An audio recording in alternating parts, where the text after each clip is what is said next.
paz do Senhor Jesus Cristo a todos, amém? Quero desejar a você um ótimo dia, uma ótima manhã, uma ótima tarde, uma ótima noite.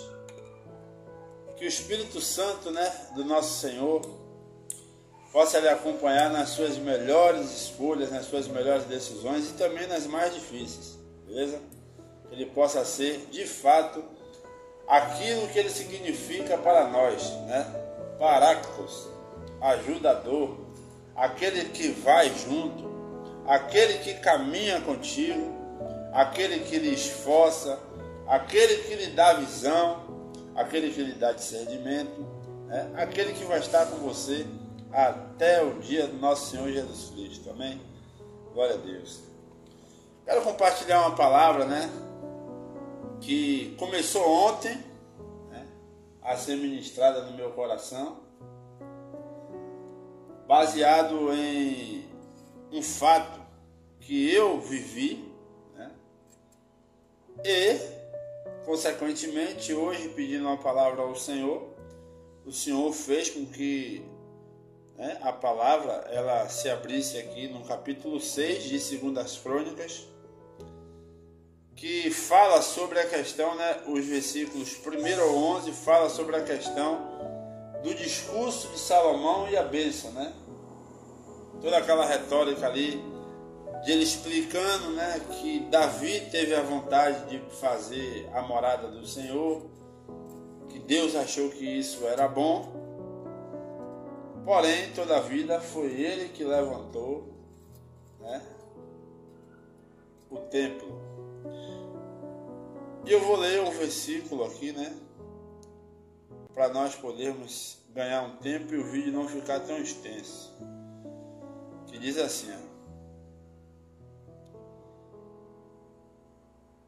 Também Davi, meu pai, teve no seu coração o edificar uma casa ao nome do Senhor, Deus de Israel. Porém, o Senhor disse a Davi, meu pai, porquanto tivestes no teu coração o edificar uma casa ao meu nome, bem fizeste de ter isto no teu coração. Contudo, tu não edificarás a casa, mas teu filho, o teu descendente, esse edificará a casa ao meu nome.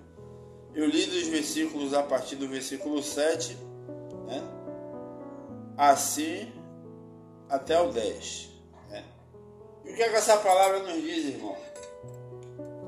Você vê, Davi teve uma intenção muito boa, muito, maravilhosa. Ele teve no coração dele a vontade de edificar uma casa para o Senhor. E o Senhor achou isso massa, legal, muito bom. Mas todavia, Davi, não vai ser você que vai edificar a casa em meu nome, mas o teu filho, o teu descendente. Qual é a lição que a gente aprende com isso? Aplicando nos nossos dias. Uma aplicação bem prática, para que nós venhamos entender. Observe, eu vou usar um modo de explicação bem simples, para que a gente venha conseguir captar a mensagem de Deus, para que a gente não venha mais murmurar com a nossa boca, mas que a gente venha entender que a vontade, tanto de realizar e de quem vai fazer, pertence a Deus. Esse texto aqui mostra isso aqui de uma forma bem clara, sem deixar somas de dúvidas. Muitas das vezes, quando nós, no nosso dia, nos nossos afazeres, a gente tenta no nosso coração alguma coisa para nós fazermos para o Senhor. Às vezes nós ensaiamos, para quem é levita. Eu também sou levita, viu? Glória a Deus. Deus me abençoou com vários dons. Eu acho que eu sou, eu tenho certeza. Mas quem me ouve eu não sei. Então assim, às vezes nós preparamos um louvor, Nós estamos ali no nosso afazer. Aí vou preparar um louvor hoje, porque se eu tiver uma oportunidade hoje na casa do Senhor, eu vou adorar Ele em espírito e em verdade. Ô, glória! E aí tem toda aquela preparação, né? O dia todo ali, louvando, ouvindo o louvor, né? Pegando ali os arranjos, os falsetes, né? Ensaiando, né? As notas aguda, médio, grave, para poder fazer com excelência para o Senhor, porque Ele merece, né? O nosso melhor, né? E aí a gente vai para a casa do Senhor, né? Naquela esperança, né? De quem sabe que a gente é levita, vai nos oportunar com uma oportunidade para nós louvarmos ao Senhor, né? E aí o culto começa, o culto vai, é tanta coisa que fala para a edificação de nossas vidas, né? E aí vai chamando pessoas para louvar e daqui a pouco vai ser eu. Daqui a pouco vai ser eu. Resumindo, o culto acaba e você volta com seu louvor no seu coração para casa. Aí tem aquele sentimento, né? Muitas das vezes, alguns, né? Porque quem entende o processo não vai... Hoje você vai entender isso e você não vai se frustrar mais, né? Aí muitas das vezes quem não entende o processo se frustra.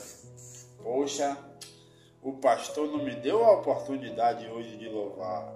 O pastor não me deu a oportunidade hoje de falar da palavra que eu preparei a tarde toda lendo. Ou o pastor não me deu uma oportunidade de eu contar minha bênção. É, meu irmão. É isso aí mesmo. O exemplo é Davi. O que você teve no seu coração foi uma coisa boa. Deus agradou, Deus se agradou. Deus, ele deve ter se sentido o máximo. Isso aí, minha filha. Isso aí, meu filho. O caminho é esse aí. Mas muitas das vezes, irmãos, muitas das vezes, o projeto de Deus vai além do nosso pensamento. Deus, ele não é egoísta. Deus, ele nunca vai ser egoísta. Deus, ele não pensa, né, no nosso quadrado. Ele pensa na amplitude do reino dele, né?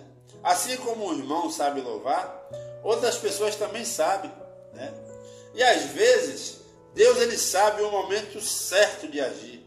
Deus, ele sabe quem ele vai usar em determinado momento para poder fazer com que a palavra dele, o louvor, né, toque no coração de alguém que está precisando. Às vezes tem alguém ali na igreja, ali, ó, ou no lugar onde você está, que está com o pensamento errado, sabe? Está frustrado, está com algum sentimento maligno dentro do seu coração, né? E aí, muitas das vezes, você não é a pessoa certa para poder levar a palavra naquele momento. Apesar de que a palavra de Deus, né, ela, né, é boa, é proveitosa para tudo, né?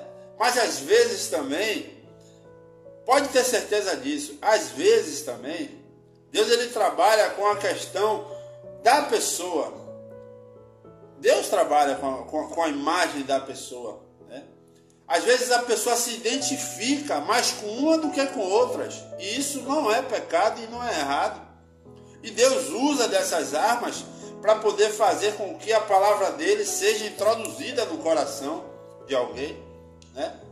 Eu me lembro que eu tinha um tio meu que ele era levita, hoje ele está afastado, mas eu creio que ele vai voltar para os caminhos do Senhor. Ele era levita e ele louvava na igreja, e muitas das vezes, quando ele louvava, eu ouvia alguns comentários de alguns amigos meus: rapaz, todas as vezes que seu tio louva, eu sinto uma unção, sabe? Então, assim, existe essa possibilidade de Deus usar a imagem da pessoa como arma para poder chegar ao coração de alguém.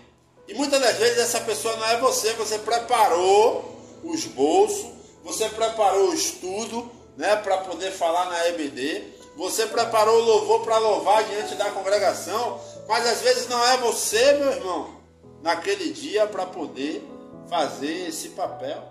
Assim como não foi Davi que tinha que fazer o templo, era o filho dele, né?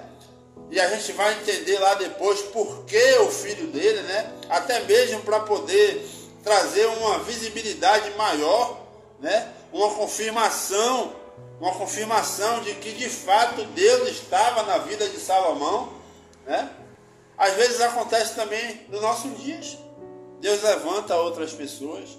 Eu me frustrei muito, muitas das vezes eu me frustrava, né? Eu preparava um louvor, preparava uma palavra, né? E na esperança de quem sabia que eu sei falar da palavra, eu sei louvar, me chamar, e muitas das vezes não me chamava e eu me frustrava. Mas depois Deus, veio me lapidando, e vai lapidar você através desse vídeo, eu creio em nome de Jesus. O que acontece, irmão? Que muitas das vezes quando nós estudamos, nós preparamos um louvor, é tipo como se fosse uma pedagogia divina para nossas próprias vidas. Deus nos ensinando, né, para poder moldar o nosso caráter cada vez mais, para poder fortalecer a nossa mente, para a gente aprender alguma coisa, né, de que não é só nós que existe dentro da igreja que sabe louvar, que sabe pregar, entendeu? Então Deus, através da sua palavra, Ele nos ensina, né? E é isso que eu quero passar nesta manhã, através dessa palavra que Deus começou desde ontem trabalhando no meu coração, e hoje, né, Ele dá o veredito aqui, capítulo 6 de 2 Crônicas. Pode ter certeza, irmão, pode ter certeza, que a sua caminhada, ela não é vã. Talvez você não foi usado no momento que você quis. Talvez aquele louvor que você ensaiou, né, você achou que ia ser naquele dia, mas não é para esse dia, meu amigo. Às vezes Deus pode te colocar em uma situação que aí sim você vai ser usado. Aí vai chegar a sua vez, vai chegar a sua hora, e você vai ministrar o louvor, vai pregar a palavra que você preparou, né? Vai falar do esboço que você se esforçou quase a madrugada toda lendo, né? Na esperança de um pastor te dar a oportunidade no outro dia, mas não era no outro dia. Às vezes pode ser hoje, você preparou para ontem, mas pode ser hoje. E aí? Você vai contestar com Deus? Que é conhecedor do que vai acontecer daqui a 1 hora? Daqui a 10 minutos? Daqui a 1 minuto? A gente não sabe, mas Ele sabe. Às vezes vai passar alguém na sua vida aí agora, e você vai precisar falar da palavra que você preparou. Você vai poder cantar o louvor no ambiente do seu trabalho, que você é de costume, né? Como nós estamos trabalhando, nós louvamos. E aí quem está de parte, você está achando que não está ouvindo, está sendo ali, tocado pelo poder do Espírito Santo. Então, meu amigo, continue na sua caminhada, sempre vá preparando o seu esboçozinho, né? O seu esboçozão, assim seja como você achar, na esperança, não no seu momento, mas no momento em que Deus vai poder usar você, né? E não seja egoísta, a ponto de não ter ganhado a oportunidade, né? E não favorecer quem ganhou. Você também tem que ser um cara sábio, uma mulher sábia também, né? Davi recebeu ali que ele não ia construir, mas se você for ver, ele preparou tudo para que o seu filho Salomão, né? Ele deixou tudo ali encaminhado, tudo pronto em questão de riquezas, né? Ele deixou. Então assim, hoje, o que é que significa essas riquezas? É a sua intercessão. Você está vendo o irmão louvando ali na frente, usa ele, Senhor. Sabe que essa palavra toca no coração de algum descrente que tem aqui nessa igreja, aqui, em nome de Jesus. Pai, usa ele, né? Usa ele, ou até mesmo pregar para si, viu? Pregar para si. Porque às vezes, quando nós nos chateamos porque não foi nós, né? A gente acaba se fechando. E muitas das vezes a palavra que o irmão pregou ali, é para a gente mesmo, entendeu? Então, a gente tem que vigiar até nisso. Amém? Que Deus abençoe você, o seu dia, né? E que essa palavra, ela possa lhe libertar daquilo que pode estar te atrapalhando, em nome de Jesus. Amém? Eu ouvi o seu amém daqui, viu? Glória a Deus. Aleluia.